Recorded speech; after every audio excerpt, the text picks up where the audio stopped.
तो विधानसभावार सम्मेलनों के आयोजनों के साथ ही कांग्रेस का लोकसभा चुनाव के लिए प्रचार शुरू हो चुका है। मुख्यमंत्री अशोक गहलोत ने शेखावाटी अंचल से कांग्रेस के सम्मेलनों की शुरुआत की थी। क्या कुछ स्ट्रैटेजी, इस रिपोर्ट के जरिए आप समझिए। लोकसभा चुनाव के उम्मीदवार घोषित होने से पहले ही कांग्रेस ने चुनावी सम्मेलनों का आगाज कर दिया। विधानसभावार संगठनात्मक सम्मेलनों की रचना की गई है।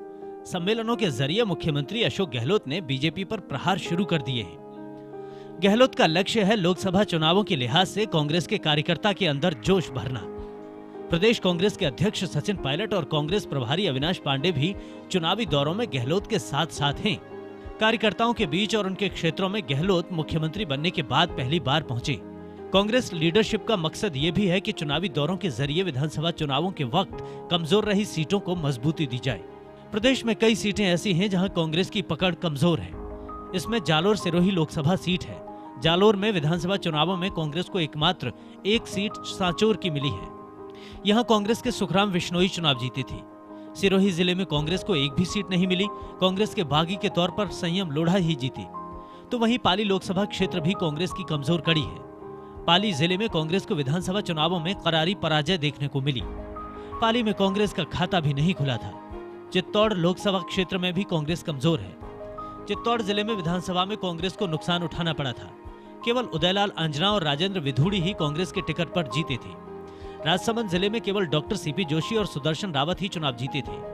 अलवर लोकसभा क्षेत्र में भी कांग्रेस की पकड़ कमजोर दिख रही है। अलवर सीट पर कांग्रेस ने उपचुनाव में जीत दर्ज की थी, लेकिन विधानसभा चुनावों में करण सिंह यादव चुनाव हार गए। कांग्रेस ने टीकाराम जूली, शकुंतला रावत, बाबूलाल वर्मा, जौहरीलाल मीणा और रामगढ़ विधानसभा उपचुनाव में कांग्रेस की साफिया ने जीत हासिल की।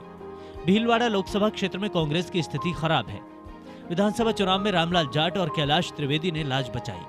मांडलगढ़ उपचुनाव को कांग्रेस ने जीता था, लेकिन विधानसभा चुनावों में हार मिली। अजमेर लोकसभा का उपचुनाव कांग्रेस ने जीता था, लेकिन विधानसभा चुनावों में मुंह की खानी पड़ी। केवल रघु शर्मा और राकेश पारीख ही कांग्रेस के टिकट पर जीते। जिन सीटों पर उपचुनाव में कांग्रेस को बढ़त मिली थी, वहां विधानसभा चुनावों में शिकस्त मिली। किशनगढ़ में जमानत नहीं बची, नसीराबाद भी छिन गई। उदयपुर लोकसभा क्षेत्र के परिणाम भी कांग्रेस के लिए खास नहीं रहे। गजेंद्र सिंह शक्तावत और दयाराम परमार ने ही चुनाव जीते। गिरिजा व्यास, मांगीलाल गरासिया जैसे दिग्गज हार गए। बांसवाड़ा डूंगरपुर लोकसभा क्षेत्र भी कमजोर कड़ी है। कांग्रेस यहां अपने गढ़ को नहीं बचा पाई। अर्जुन बावणिया, महेंद्रजीत सिंह मालविया ही चुनाव जीते, लेकिन डूंगरपुर जिले में कांग्रेस का प्रदर्शन लचर रहा। केवल गणेश घूघरा ने ही चुनाव जीता। झालावाड़ लोकसभा क्षेत्र वसुंधरा राजे का गढ़ अभेद्य रहा है। झालावाड़ जिले में कांग्रेस का खाता नहीं खुला। यहाँ लोकसभा उम्मीदवार ढूंढना कांग्रेस के लिए चुनौती है।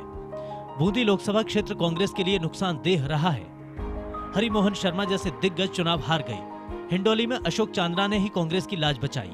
राजस्थान की कांग्रेस ने पार्टी के सम्मेलनों की शुरुआत मजबूत और कमजोर दोनों सीटों से की है। विधानसभा चुनावों के परिणाम को ध्यान में रखकर ही संगठनात्मक सम्मेलनों का खाका खींचा गया है। मुख्यमंत्री अशोक गहलोत इन सम्मेलनों के जरिए संगठन को सशक्त बनाने में जुटे हैं। ऐश्वर्य के साथ Yogesh Sharma, first India news.